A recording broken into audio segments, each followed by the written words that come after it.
My name is Joe White, and that's what my name was when I was down in Kerry. And in Dublin, they used to call me Paddy White. So I have two names. I have Joe White and Paddy White. It depends on where you come from to recognise who I was and who I am. But anyway, I'm a Kerry man. I was born in a place called Bracarrock. It's down in South Kerry in the Iveragh Peninsula, and the side of the Eagle Mountain. That's part of the McKillicuddy Reeks. And we were off the main Kerry Road. We lived in a house up there, up the hill, on a piece of land which was supposed to be 20 acres, but there's only about 3 or 4 acres of that land arable, where you could set a potato or cut grass or whatever you want to do. The rest of it was mountain, rock, everything. It was rough and bog. That many of the cattle we had that got stuck in the bog and they were drowned in the bog. But anyway, that's another story. So that's where I was born, and it was a lovely place. The only thing about where I came from was that it was a beautiful, beautiful part of the country. When the weather was fine and everything was there, you had the beauty. But that's about all we had. And the beauty, as you know, that won't feed you anyway. So we had to find alternate ways of getting around us. Now, growing up, my father, my mother, they had 4 kids. I was the second eldest of the family. My eldest brother, John, when he grew up, he went off to America, and he got involved with the American Marines. And at that time in 1950, 48, 49 and 50, the Korean War was on, and he was drafted out to Korea. And what happened to him then, he was out and he was shot up one night by the Vietnamese, and he was captured and he was taken into North Korea. We didn't know where he was or what happened to him or anything else. For years and years afterwards, we heard about it, that he was imprisoned up there and he died in prison. But in the meantime, anyway, for his efforts in fighting and all that, he got the Purple Heart. That's something we are very proud of here. I am, anyway, personally very proud of it. I wear the insignia of it, which I was advised to do in his honour.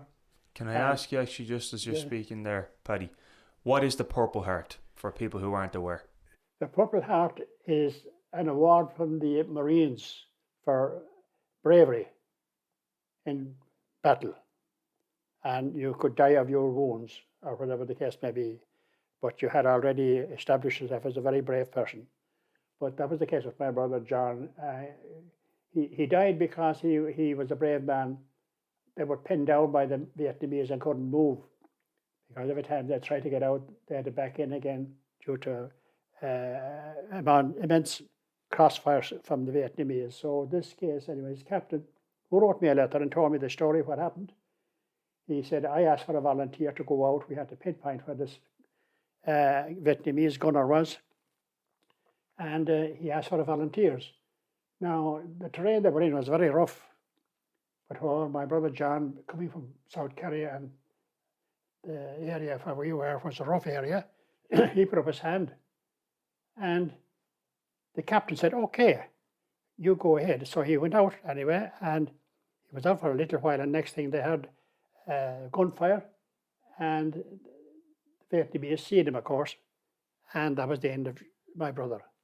They dragged him away. They never got him. He was carrying a lot of ammunition and a gun with him, and of course they took that and they dragged him away. But he was alive at the time, so he was a prisoner in North Korea for many, many years before we realized what happened to him. And we didn't know whether he was dead or alive. We were always hoping that he'd come back, but no, he's gone. Now, my other brother, Michael, he stayed in the land down in Kerry many years after I left it. And he was managing the place, but it was impossible for him to manage it because it was rough. My mother died when I was 12 and 13 years of age, and I didn't know that my mother was dead until one day I was down the main road, the Ring of Kerry Road. I was walking from a neighbour's house to my own and met somebody, and they said, your mother's died. And it never struck me as a young fella because I didn't know my mother was sick. But however, anyway, when I seen my mother in the house, I went in. It was very hard indeed. I remember it very hard to take it because my mother was one of the best teachers I ever had in my life. And I'll tell you in a moment about it. So then later on, when I left Kerry, my father died. Again, it was a hard thing to put up with. So we did. But my mother, seemingly during my youth, had a problem, breast cancer. And I didn't know she had it. And she used to go to Tralee where her sister was married. And I always thought she was going up to see her sister. But she never told us why she was going to Tralee to the hospital.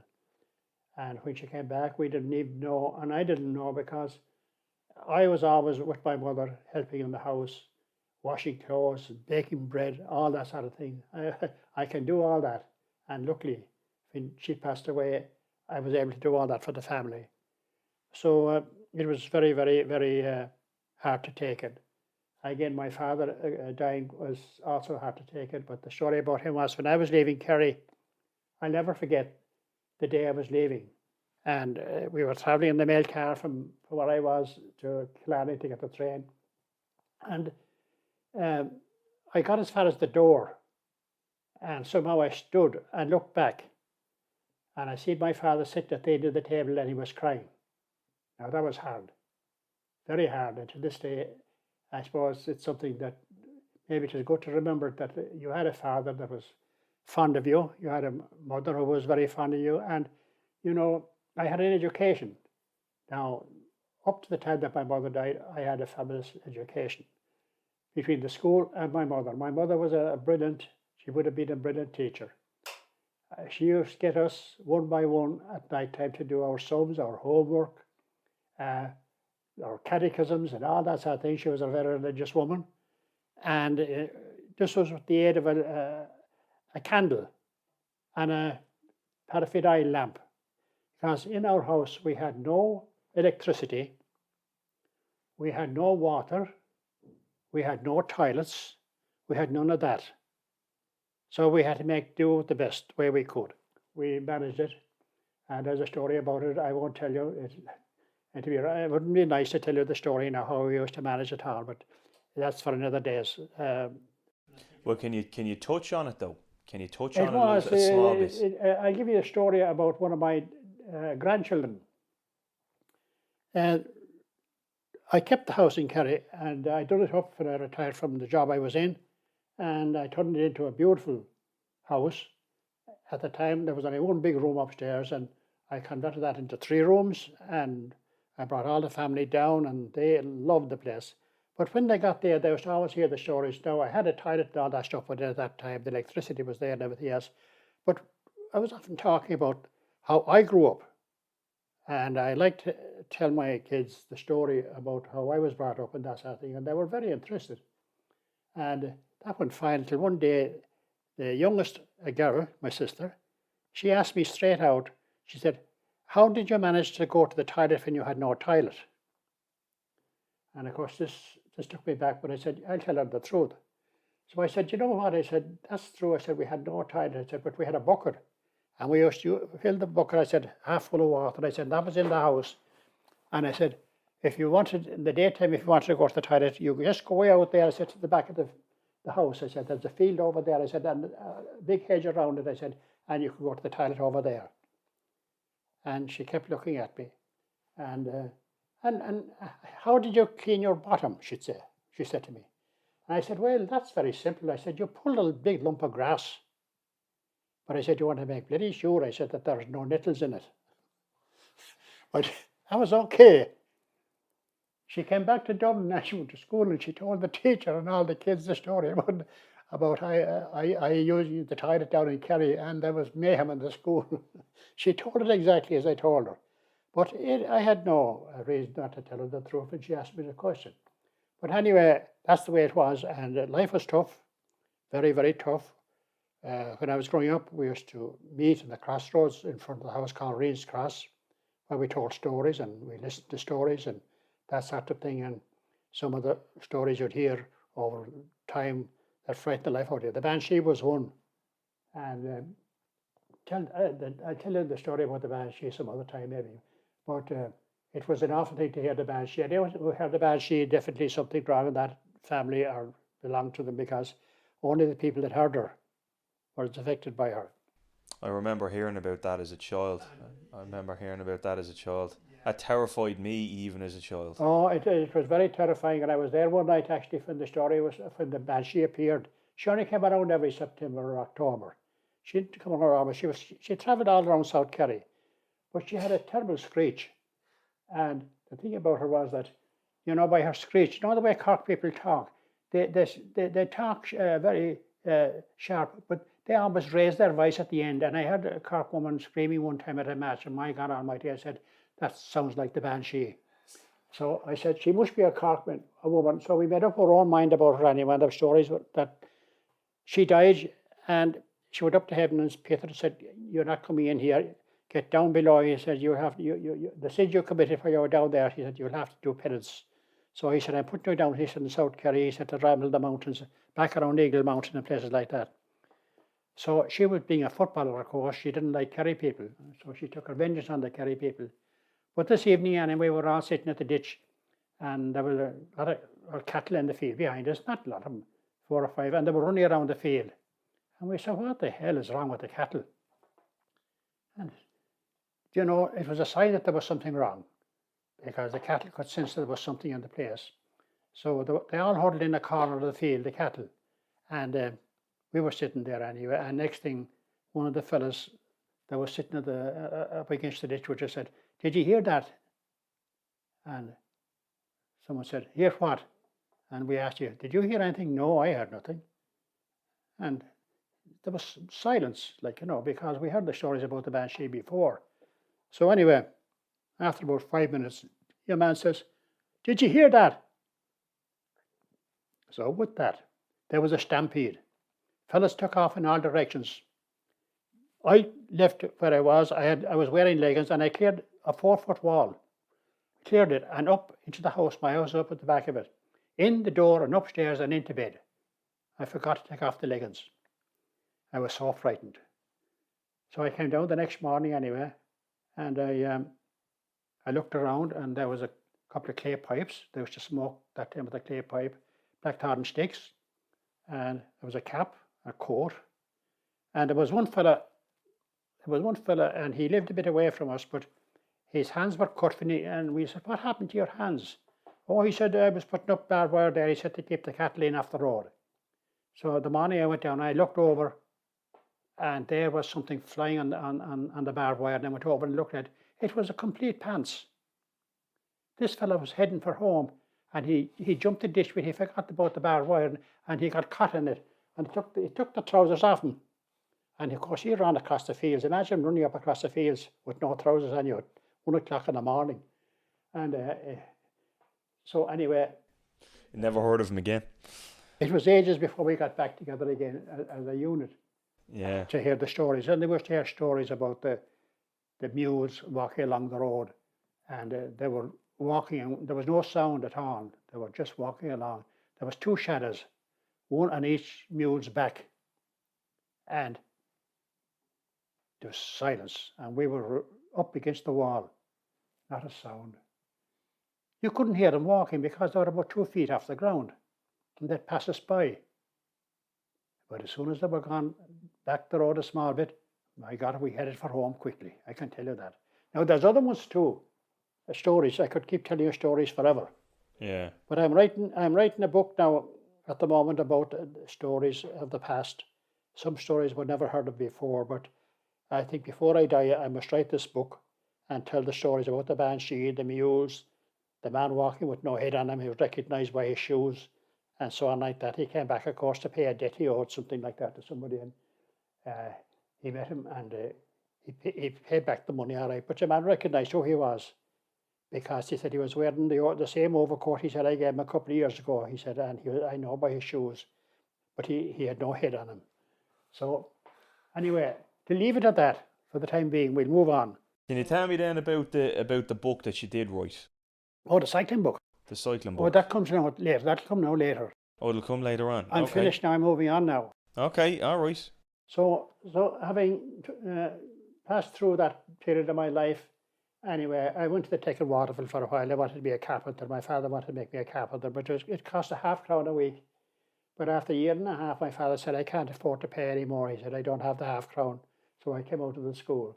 After that, we were completely left with, there was no work, nothing. So I decided I'd leave and I'd go up to Dublin, try my luck up there. So off I went, got the milk car, headed for Killarney, up to Dublin. All I had was 2 and 6pence in my pocket. That's all I had. And I got a pony and trap. That was the taxi. And they were sitting outside King Street, not King Street, not that street, but the train station, and brought me to North King Street, where I got involved with a crowd who were looking for an apprentice sort of thing, electrician. So I got in there and stayed there, and they didn't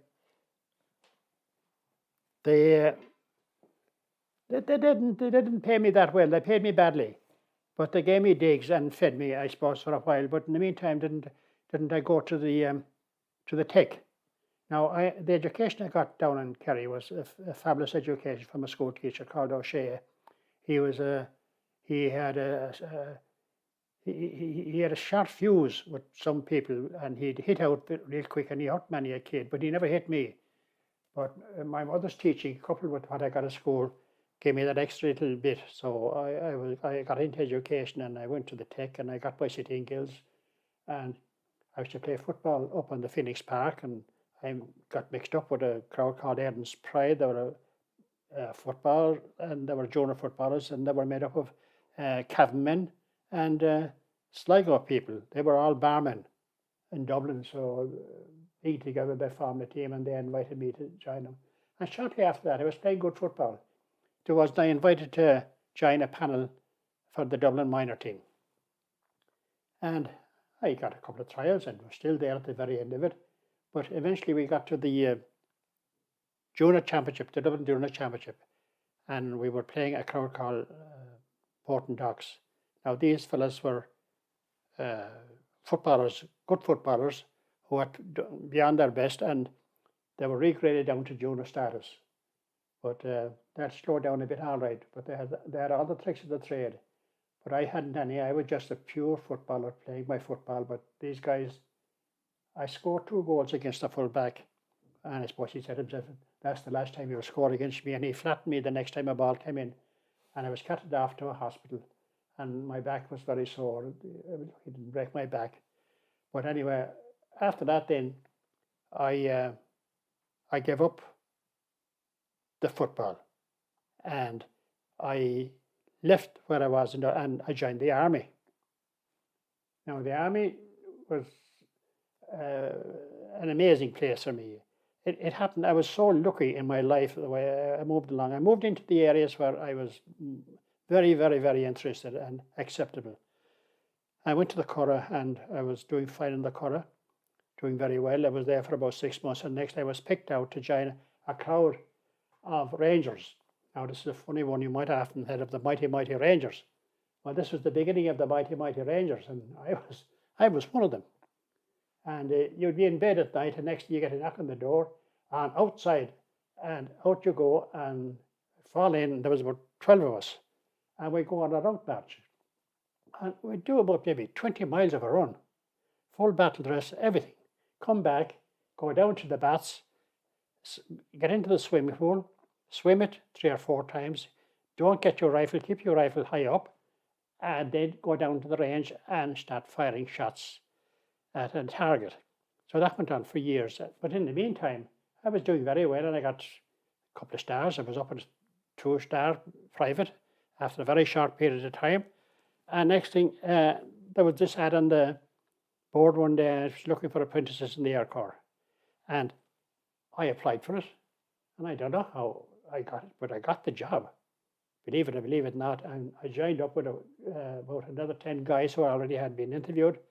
And the conditions were 9 years training to become an aeronautical engineer in the Air Corp. And it was during this period of time that I got involved really in sport. I was involved in every type of sport because I grew up in sport. I was a hop, step and jumper, which was a tradition in South Kerry at that time, and I was very good at it. And I was good also at the high jump. So I was always fit, but I took up cycling. So this is a story that's really went far and beyond my wildest dreams. During my training, we used to start at 9 o'clock in the morning. Now, we didn't do any soldiering, very little. The only thing we had to do was be up early in the morning, get out onto the square and be marked up and present and all this sort of thing, and then back into the school. And we had teachers there. They were all engineers and things like that. They were coming and training us in engineering and aircraft and parts and metals and all this sort of thing. We had to do everything. We done everything: electrical, radio, airframe, engines, everything, pneumatics, air conditioning, the whole lot. And we knew aircraft inside out, and we were tested and tested. And if you failed at all, you were put back. But luckily for me, I got through. But the good part about it was we'd be in classrooms at 9:30, and we'd get an hour for our break, and then we'd finish at 3:30 or 4 o'clock. Now, as soon as the weather got good right there, it gave me time to get on the bike, and off I go out on the main road. And it was in Baldallin. I was in Baldallin, and the bike I had wasn't very good.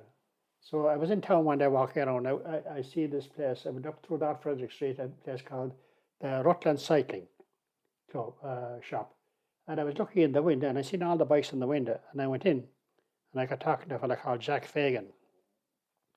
And after a while, he said to me, "Are you interested in racing?" And I said, no, just touring. And I said, "Have you got anything there at all?" And he said, "I could do me a touring bike." I said, "The bike I have is no good." So he said, "I have a look around there." So next thing he gave me this bicycle, and it had drop handlebars, it had high pressure wheels on it, it had 3 gears, and it was okay. But when I got it, I was getting more and more and more interested in cycling. Now this was 1950, and eventually cycling got a hold of me. It was a disease with me, and I went back to the Rutland again. Now at this time, my brother in America in 1950 was taken prisoner, and he was supposed to be dead, but we were all compensated, the whole family, for his death, and it was a few pound extra I had. So what did I do? I bought a bike with a few shillings I had, and I got a better bike than I had. It was a lightweight, sort of, still a heavy bike. It still had high pressures on it, and all this sort of thing. And I started training. And I used to go to the road, and then I'd be going along nicely and maybe doing 20 miles. I was increasing the distance all the time because I was getting better and better and better. Maybe a crowd of cyclists would come up and catch a hold of me, catch up with me, and they'd pass me out, and ignore me, like, who was I? I was on just an old cyclist out. But I'd latch onto him, the back of him, and of course when they'd see me, they'd say, "Get rid of that fella."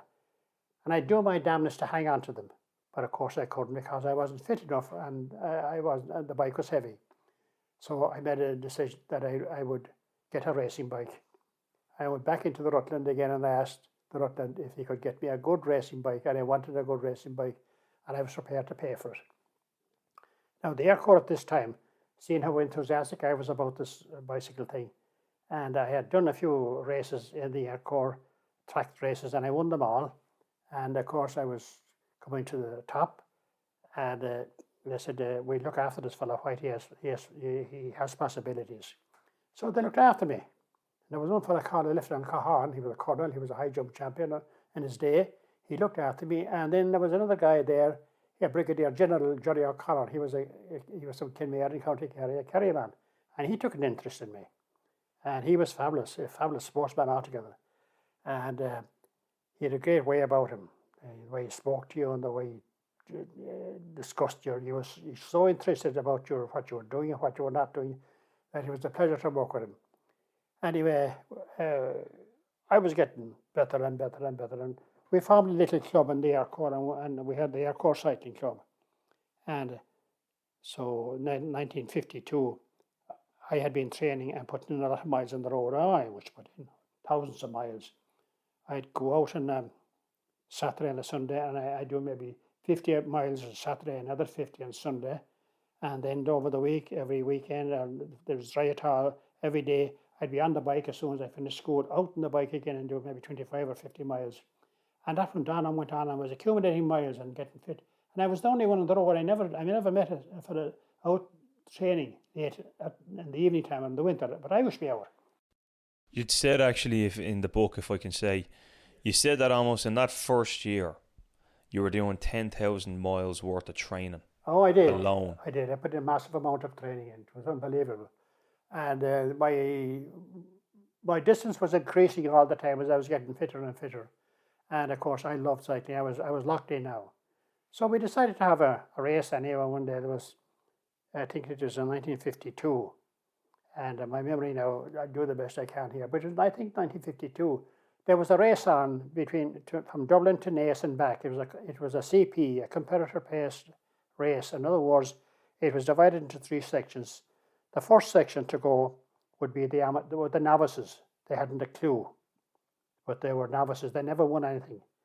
And the second crowd to go with those that had advanced out of the novices, had won a few races maybe, and they qualified for stage 2 or class 2. And then you had the scratchmen. These are the top men, the men with the medals and the championships and everything else. They were the elite. So I went down to the race anyway, and I went in and I had the spike with me and I was shaking, I was shivering. I didn't know what the hell was going on. I hadn't a clue. So I got in with this crowd and I was talking to him, and eventually a fellow said to me, "Where are you from?" And I said, I'm from the Air Corp. Oh, he said, I see. He said, "Did you ever race before?" I said, "No." "So you never won anything?" "No, I didn't." "Ah, come on, you're in the wrong place. Look, go over there. They're the novices. Go over there and join them." So I went over anyway and joined the novices. And my God Almighty, the smell of embarkation and knock you down. They were plastered with it. That's to stop you getting blisters and stuff, isn't it? They were geniuses. They knew everything about bikes and racing and this, that, and the other. So I couldn't talk at all because I was involved in any of that sort of stuff. These fellas had been racing for years and never won anything yet. They were geniuses at the thing. But the man said, "To the start now, you novices." So we all got up and lined up on the main road.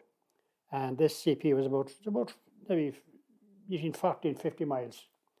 And there was a distance of maybe 5 minutes between the novices going off and the next group, the intermediate crowd. And the man said, "Line up." And I got in the back of these fellas. And my God, as soon as the starter said go, I've never in my life seen such an uncontrolled departure of cyclists. They were all over the place. One tried to get in front of the other and cursing and swearing. It was something shocking. But I stayed out of it. And I stayed at the back of them. But after a while, they settled down. And they were going nice and easy. I was quite comfortable. I said, "God, this is great. There's no problem here." But after about maybe 10 miles, I looked back and the distance was this bunch coming up behind me. And I said, "Oh God, here's a bunch coming up." And I said to the fellow in front, "Who's that behind us?" "Oh," he said, "they're the next bunch." He said, "They're catching you up." And with that anyway, the novices made an effort to put on a bit more speed. But they had nobody to lead them. Everybody wanted to get up in front, and nobody wanted to get up in front. But I wouldn't budge an inch. I stayed where I was. But as the other crowd came close in on us anyway, I decided at this stage I was going to join them. I tried to. So as they were passing by, I jumped in behind the back of them, and I stayed with them. Now, the novices were gone because the speed was up, and I was quite able, due to my training, to stay with them. And next thing we were going on, and just before we came to Naas for the turn, the scratchmen came up, and somebody shouted, "Jesus," he says, "the scratchmen are coming up." And the crowd as would try to, they had made an effort to get away, to stay in front, but they couldn't, because nobody would control. They had no leader, they had no organizer, they had no nothing. But I was sitting at the back all the time. And next thing, the scratchmen came up, and they were really moving. And I jumped in behind them again. And this time, I stayed with them. I thought it was okay. But just after turning around Naas, after turning at Naas, on the way back, there were several efforts made at breakaways. Let's try to get away. I didn't succeed. They were chased down. But this fella got away anyway. And he was out in front and nobody chased him and he was getting away and I could see him going the distance. And I said, well, why should I worry about it? But anyway, they were fighting amongst themselves, the scratchmen. Or somebody get up in front and somebody do this and nobody wanted to get up in front because it's the worst place you could be because everybody was sitting their wheel and then when it comes to the crunch, you had it and they'd just fly by you. So anyway, I think there's about maybe 5 miles to go or something like that. I was sitting there and I was feeling great. And without even thinking, I sprinted up to the front and went by the bunch and kept going. Now, this is the story where I asked about the ghost. I had a ghost. And the ghost, I used to have him out training with me. He was an imaginary cyclist that used to sit out in front of me about 50 yards in front. And he was there. And when I was tired, he'd keep going up in front and I could never catch him. No matter what I tried, I just could not catch this ghost. He was always going away from me, but he was beckoning me on all the time. So he appeared in the scene in front of me and he kept beckoning me on. Now I was banjacked, but I got no life into me with this fellow in front of me and he kept pushing me and pulling me and so on. So I got going and I was really moving now and suddenly wasn't I closing in on the fellow that got away. And after about maybe 100 yards away from the rider, the ghost disappeared. And I was left. Now I had a chance now. What was I up here for? So I said, I'll have a go. And I went for it. And I closed in on your man. Your man never realized I was coming up so fast on him. And when I got very close to him, I jumped on the pedals and went, put the head down and went. Passed him by and he got such a shock he couldn't recover. I crossed the line and won it. I couldn't believe it. And I didn't know what happened. So there was fellas and they were coming up to me, who was that fella? What's your name? What club are you with? Would you like to join our club? And of course I wouldn't. But the next day anyway, I said, I'm staying with the Air Corp now.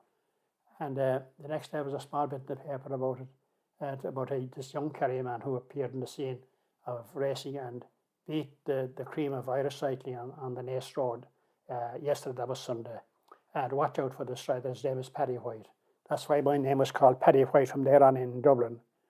So the Air Corp heard about this win I had. Sorry, Paddy, I don't mean to cut you off there, but can I just ask, because it was one of the things when I was reading your book that I was very, very interested about. What is the Ghost Rider? Where does it come from? I'll tell you, I always keep that. I'll tell you what the Ghost Rider is now. Normally in my book I keep it to the last, but you see, a Ghost Rider, when I was in Kerry as a young fella, we were always talking about ghosts and things like that. And I wasn't afraid of ghosts, no way. But I had this thing in my mind. He didn't appear in the scene on the day of the race, but he was there all the time when I was training. I'd be out doing 100 miles on a Sunday, and you'd go out and you'd be coming back, you'd be tired, and this fella would appear in front of you up in front. It was a shadow, but he was there. But when I'd see him, I'd go after him, and I kept going after him, and he kept dragging me and getting more and more out of me all the time. And this Ghost Rider would always appear when I was in a bad way. I could never, I wouldn't recover very well without him. But he made me recover. And it was something I had to go for now. And people say, what the hell was it? It was a matter of your mentality. You presented this fella up in front of you, and you formed he was on a bicycle and all that sort of thing. He wasn't there at all. But in your mind, he was. So you try to catch up with him.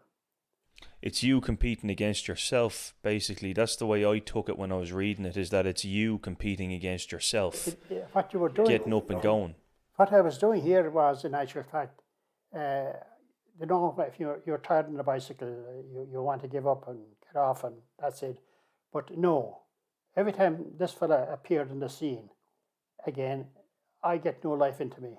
And I'd go again and go again and go again. And then he'd disappear for a while and maybe I'd slack again. He'd be up there again. But I always mentally put this fella in front of me. And it was I called him the ghost because he was not a human. He was just a shadow, and I always visualized him as being a racer up in front that I wanted to catch, and I couldn't. But there was never a racer there at all. It was my imagination. But it was conscious. It was a conscious thing to put that there. It was. or delivered. Yeah, I'd be looking Even for though it. you have a story about where it comes from, it's a conscious creation in your own head to get you. Yeah, I know for a fact, when I wanted something to appear up, and I wish I had the ghost now, I said to myself, and where is he? And suddenly he'd be there. He'd be there to help me. So anyway, there's a story about the ghost later on, who he was, because I didn't know who he was, but when I spoke about years later, I mentioned it to people, they said, sure, that was what you call him. And they told me the story. The story was that my grandfather went to Sneem one day, then he sold a cow or a calf or something to some fella in Sneem. And at that time, there was such a thing called luck money. In other words, when you sold an animal, and when you were paid the money, you paid something back to the buyer as luck money.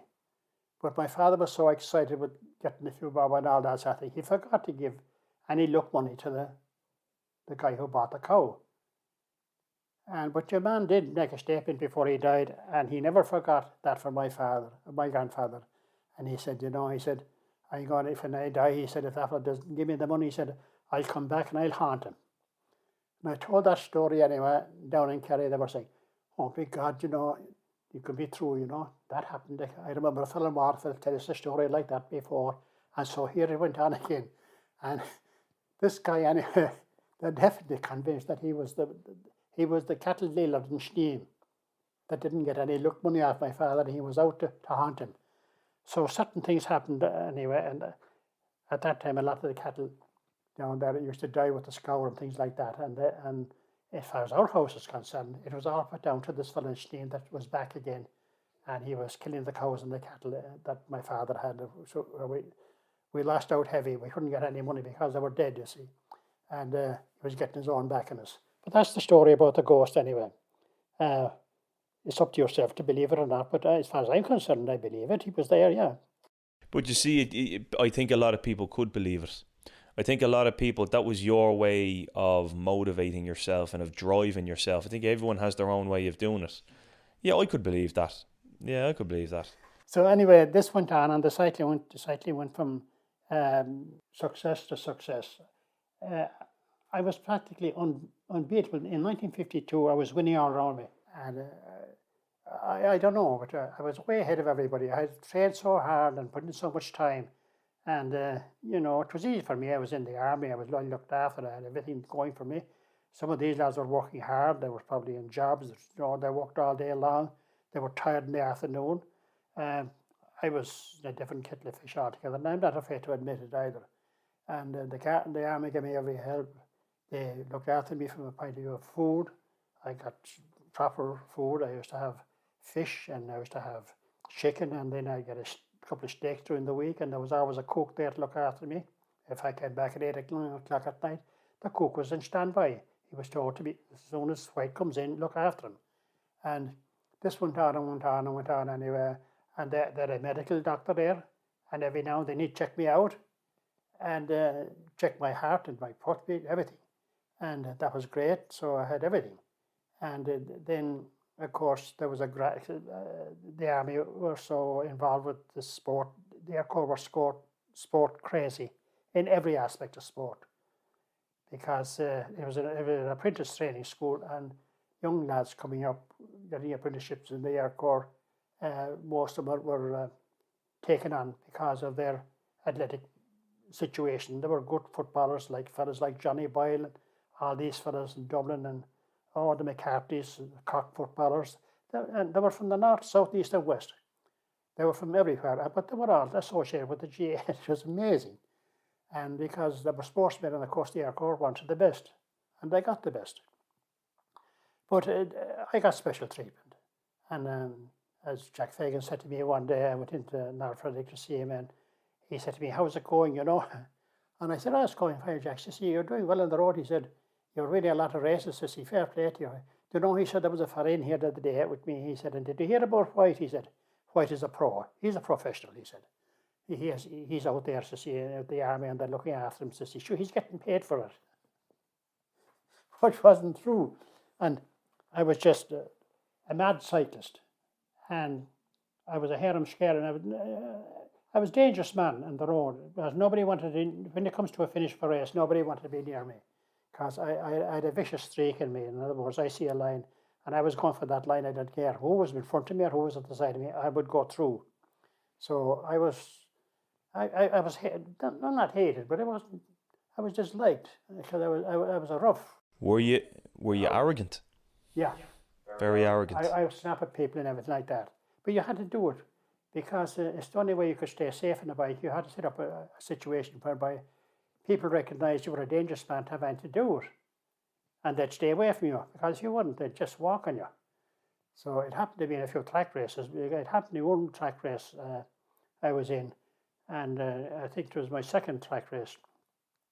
And it was down in Kildare, and we were coming to the finish, and there was a fellow there called Frank Baird. He was a famous trackman. And I pulled up alongside him in the last turn before the line. And I was right up alongside him, and he looked at me, and he just gave me a belt of his shoulder and pushed me out. And I shot across the track and through a wooden fence. And I never forget that. I thought it was the greatest bit of training I ever got, what to do and what to avoid the next time you're cycled. But from there on in, I done the dirty on people, because if you didn't, they'd do it on you very quick. And was that, surely that can't have been allowed? It was allowed. It was allowed. You're allowed just elbow lads off the bike next to you. Oh yeah, it was survival of the fittest. Right. There was no messing. No. And at what stage? Because I doubt now out in the track, if you were to go out on a bike today and you were to go out racing today, I doubt you could be doing that to lads nowadays. That was all stopped. Right. You see, because cycling that time was only in its infancy, and regulations and control and procedures, they didn't exist. I mean, you had meetings down the country where they called bastard meetings. You ever hear of a bastard meeting? No, but I can imagine what was in it. A bastard meeting was a meeting that was run without any conditions, no rules, regulations. They were run by the locals, and they made up their own minds and their own rules and everything else. And a winner was a winner, and the locals boss man there, he said, "Oh, Paddy White is the winner," and that's the end of it. I don't want to hear any more of anybody else. No matter what happened in the race, dirt or anything else, it didn't come into it. So that's the way it was. So anyway, I was going on, and after the first year's riding, I was in great shape. But now I said to myself, I was getting ideas about myself. And I said, God, I'd love to be a professional. And I got books, and I was reading about the famous Air Corp and all these sort of people, these great riders and all these people. And I was saying to myself, I'd like to be with them, like them. Maybe I can do it someday. And so that was 1952. In 1953, I won the 100 miles championship of Ireland. I won the 50 mile championship of Ireland.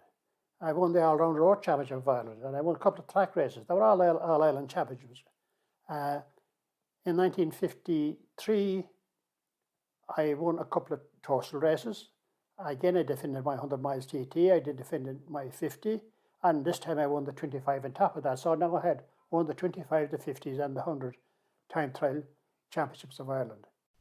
Are the 25 miles, they're not sprints, for lack of a better word, are they? A 25 mile isn't a sprint. Yeah, they're semi-sprints. Semi-sprints. Yeah, well, you ride a bike, you ride race, but you ride hard. It's only 25 miles, But I would have thought that was two very different kind of disciplines. But no, obviously they are. Distance racing is different to a sprint. But on your body, I would have assumed that if you are a long distance runner or a long distance cyclist, that it is a lot harder for you to be able to be a top quality sprinter in the same way. Yeah, well, that was the sprinting was a specialist. That was it. A sprinter is a man who times his. He's not a man that goes at the front and wins races. He's a man who bids his time. He uses everybody else to bring him to where he is up at the front. And then when it comes to the time, then he has to judge his own position, his strengths and things like that, and who's around him. And then maybe 50 yards to go, put the head down and go for it. But you got to be very brave to be a sprinter. I mean, we had a few great sprinters in Ireland. I know Michael of the Harp was a fabulous sprinter, but he was not much good on long distance. He was only capable of sprinting, but he'd be hiding in the bunch until the sprint came, and then he'd go to the front end, and he had enough left to sprint to victory. And that's what I never realised actually until I was reading the book. Of course, you have a small bit of an awareness. I never realised just how tactical it actually was, cycling. I never realised how tactical it was. There was one part of the book, there was one particular race you were talking about attacking a hill. Oh yeah, that was the race down in Cork around the houses. Mm-hmm. That was a special one because Harding cyclist, George Harding, he got on to me and he said, come on down. He said, this race is on here. And he said, and I'm putting up a trophy for it. He said, and I'd like you to take part in it. So he said, I'd love you to have you down. So I jumped on it and the Air Corp gave me permission. They gave me the Monday off. In other words, I wouldn't be back from Cork. But so I went down on Friday and I stayed in Kent Barracks in Cork. They looked after me and went down to the race and started off in the race. Now, my name had gone out that time. Paddy White was winning all around him and this, that and the other. So I was high up. I was the all-round road champion of Ireland. That's me, the guy who won the most All-Irelands, 3 years in a row. And I had won it 2 years before that, and the word got out about Paddy White and this, that and the other. But I got into this race and I got down to George Harding and he met me in before the race. He said to me, look, he said, will you try and win this? He said, because he said, there's a beautiful cup for it and I want to keep this cup at home. He said, there's a few foreign riders here. He said, there's from Scotland, from France, and a couple from Europe because cycling was split. And there was no such thing as this is organised now, but them days there was a couple of organisations running the show and each had their own rules and regulations. But Scotland had them, England had them, Wales had it, and the French had it. This is the CRE and the NCA, they came afterwards, they broke away, and the reason they broke away was because they couldn't get international competition and recognition because they were in the NACA. I was a member of the NACA. Now the NACA were affiliated to the GAA, and they were a 32 county organisation. And being 32 counties did not go down too well with the International Cycling Federation because Britain, more or less, were running it. And they wouldn't let the Irish cyclists be recognised under any circumstances because they were recognising 32 counties. So for that reason, they could not go professional. They couldn't compete in the Tour de France or anything like that. But we had some good riders in Ireland who could keep their own with anybody. And I was one of them. But I was in the army at the time and I had a certain allegiance to stay where I was at the time. And I didn't care about politics. It didn't worry me in the slightest. But, the whole situation was such that these guys, they were called pot hunters. A pot hunter is a guy who looks around, he looks for an easy race. He might get a cup or a medal. And I know them. You go to a race and where is so and so on. Well, there are several reasons, I suppose. Most of the reasons is that Paddy White is taking place and that we haven't up and held. So they go off down the country to another race run by the locals down there. And they'd be no one there to match them. They'd be the heroes and they'd win. But anyway, that's what it's all about. And this race anyway was a strange race. It started outside the city and it went in through the half city and then there was a climb. I never forget that climb. And then there was a tough, stiff climb. And you got to the top and then you came downhill, oh my God.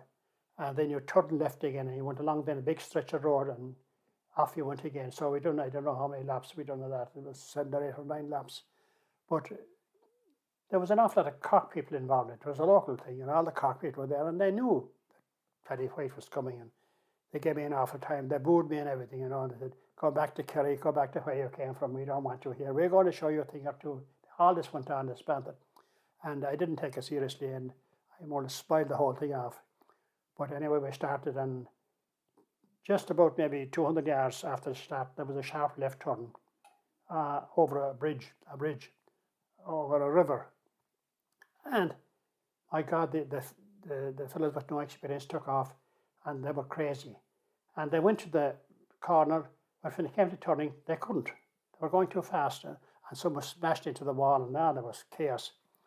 But again, there was no need for it. There was a long race, and I was there at the back, just going along, and I got around it, and we dropped an awful lot of cyclists that day, except the fellas, the foreigners were still there. So as the race went on, the first climb they came, there were several breaks made on the mountain. So I knew that there was a long way to go, and that these fellas were trying that look earlier on. So it went on after a while, and eventually, anyway, all the cockpit were dropping off. They couldn't stay up with the speed. It was a fierce speed in it. So every time I got to the hill, now I was a good climber. I was a fabulous climber. Because I used to train in the Wicklow Mountains. As a matter of fact, I used to often go to Howth Head. And I'd spend all night, day after day, I mean week after week, going out to Howth, starting in certain, climb up to the top, sprint up the mountain, go back down and come in then from Howth on the other side and go back up the mountain again and sprint up that. And that's a stiff climb. So I was well used to that thing. And I used to sprint up the mountain, up the hill a little bit. And, I was dropping people all the time. They weren't keeping up with me. So eventually, anyway, there was a breakaway, and the breakaway got away a bit. And I was worried about it. So I was trying to get the fellas over with me to work and to chase with me. And they wouldn't do it. They were all hanging on to my wheel. So I said, I'm going to get rid of these guys. So I got rid of them on the mountain. And I climb up. And then I had 2 laps to go. And I said, I could see that breakaway in front of me. And I was closing in on them. I was full of life. I wasn't jaded or anything like that. But I had an awful lot left in me. So I went after them and I chased them down. So the second last lap, I could see the guys right in front of me. I closed in on top of them. And I said, this is it. I'm going to crucify these fellas on the mountain here now.